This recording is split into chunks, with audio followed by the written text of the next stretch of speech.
What up, everybody? It's the Well Spoken Token, and guys, something's been creeping on like my side peripheral vision here. Little things have been popping up, and I was like, I don't know if you guys are seeing the massive spreading, the takeover happening, but Disney is coming for a chunk of anime. I don't know if you guys have been looking. Did you guys see the fact that like Disney caught the rights for a 1,000-year Blood War arc? I mean, obviously we've been streaming it, we've been loving it, it's been fantastic, you know. But Disney is streaming that, and on top of that, like they own Hulu. Hulu has a huge anime platform. Not the biggest thing in the world, but it's got a lot of great animes on there. Tokyo Revengers is one as well. There's a lot going on with them, and I was started to look as I noticed these little cracks in the armor, little chinks here. I mean, nobody's really hiding anything. I started like, let me go do some research. How long has Disney been involved in the anime scene? And honestly, it's been a while, guys. Go back to the early 90s, and apparently Studio Ghibli and Disney have been kind of in cahoots for a second, because Studio Ghibli needed some distributors over here, and obviously Disney, being one of the biggest household names, was a great choice for that. But what's weird is that there used to be tensions and shit. Some of the producer handed motherfucking Harvey Weinstein a goddamn sword, told that nigga no cuts on Princess Mononoke. That's a deep, crazy story. I don't know why that's not out here more. Like, maybe there's a documentary out here. That should be a documentary at least. Disney and Studio Ghibli have been in cahoots for a good long while, till like 2011 when they split, like, and G Kids bought the rights for all the Studio Ghibli collections. Like, this stuff's been passed around, but like, thinking about the fact that Japanese media, right, needs a distributor over here in the US, and so when it comes down to it, they make these partnerships, they get locked into these deals with companies that have had some really crazy track records. I mean, if you guys look at what Disney has done to a lot of its IPs, I mean, they gutted Star Wars. You guys remember the Star Wars situation where they were just like, hey, look, those books, just throw them out the window. Canon wise, we don't care. It's just gonna start a new thing. And then they took it a step further. They were like, you know what, we should just take Star Wars and anime and we'll smash them together in Star Wars Visions and see what they got. And honestly, I still haven't watched it yet, but I've heard interesting things. I mean, I would always like to see what it's like to have a lightsaber scabbard and do some Eido moves with a lightsaber. I mean, and I studied the science behind it. I was like, oh, okay, the lightsaber's always on, and the only way to shut them off is to shove it into this scabbard. That's pretty cool. I think that was dope. And I mean, giving them opportunities to work with different shit. And on top of that, I mean, if you look at shit like Warner Brothers, right? Warner Brothers has been kind of dabbling and playing around with the anime scene. It's just these large scale companies realize that we are worth something, man. They realize that the anime, the weeb, the otaku, the fact that we are now not only mainstream but a huge commodity, and that, like, I don't know, it's like, should we start trying to gatekeep Disney niggas? Like, the fact that Rukia, the Rukia shows up on Disney Plus and is now technically like exclusively streamed through them. Is Rukia a Disney princess now? Like, how do we get past? Are we going to start seeing Bleach characters in Kingdom Hearts because of this like merger? That would be dope. I mean, like, the Final Fantasy thing has kind of run its course, and so maybe we could start having like a whole Bleach world, or we could have an anime crossover with like Kingdom Hearts. That would be crazy. Just there are weird things where I'm like, is this a good thing? Is this a bad thing?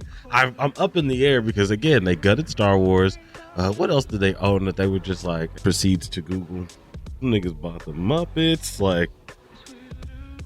But at the same time, giving people the opportunity to see this on a grander scale, because they've taken the 1,000-year Blood War arc global. My Hero's on Disney Plus Japan. Like, I don't know. It seems like the reason that I was even worried about it, because I was looking at it like, with Studio Ghibli, right? There's all that tension. There's an issue with there's all that tension that they had, because the audience or the producers, a lot of them didn't understand necessarily where, like, what made Studio Ghibli so damn good. Think about this, guys.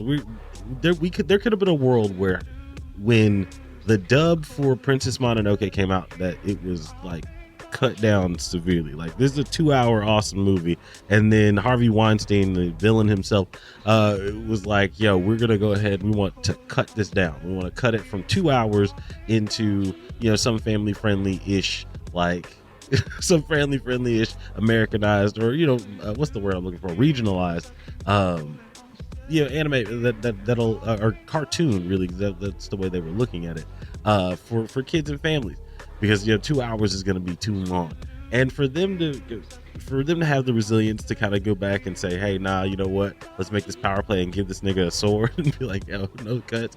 Like, Studio Ghibli kind of showed that maybe like that's the reason why we haven't seen as many issues, I think, with anime being like Disneyized and shit like that, and where they had like the opportunity to pull a Star Wars, which, I mean, some people might like the Disney Star Wars. I can't necessarily like jump on everybody that would enjoy that shit, but for me it was like the movies were fun, but they were also like steeped in controversy because of all of the additional themes that they wanted to attempt to put in there and things like that, where it was like, we could have just had a Star Wars movie, this would have been fun. But and now I'm talking about Star Wars more than I'm talking about anime, but that's the reason I bring that up, is just because I was a huge fan, I still am a huge fan of Star Wars, all Old Republic days, classic original Jedi with the DAI situation going on, like all of that, like fucking Darth Bane, all this shit that like I loved, I gained a huge respect for. And now I'm just like, damn, what happens if like Disney says, hey, we're gonna reboot Naruto, right? Like, it's like we finally got the rights, we've finally got enough market share, and we're gonna redo Naruto. And like I've already talked about like trying to be open with this shit, because Trigun Stampede came out and I wasn't flabbergasted, but I was impressed. I found it fun, and I was like, okay, well, maybe my old soul is not gonna just necessarily hate every little new thing that drops. So I'm trying to give Disney a chance here, but as I'm seeing the creeping up on the little the sneakies, because I didn't know that Disney owned the majority of Hulu. So now I'm like, oh wow, like what else are they gonna take from? What else? I'm worried about them motherfuckers taking shit from us, guys. They might take some shit and fuck it up. I don't want them to fuck it up. Disney, please. If you find your way and worm your way into anime, do something cool, like fucking anime Kingdom Hearts. That would be dope. Just do some dope shit like that. Don't fuck us, please. I'm tired of getting fucked.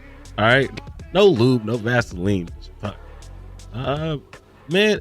But either way, basically, I just want to say, maybe we give it a chance. We see what else Disney has in store for us here.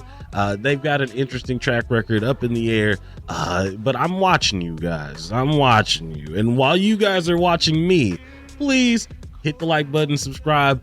Check out the page. There's other videos. They'll be all over the place. They could be here, they could be there, they could be, of course, below me. They could be to the side of me if you're in landscape mode. Please check out the rest of the videos. Check out the podcast. We drop that every Monday, unless we drop it on a Wednesday, because sometimes that happens. And then also, we have an entire TikTok that you can check out as well. We do that stuff over there. And we have an Instagram that you can check out there. Please come interact with us. Come have a good time. We're going to continue to drop content for you guys. We love you so much.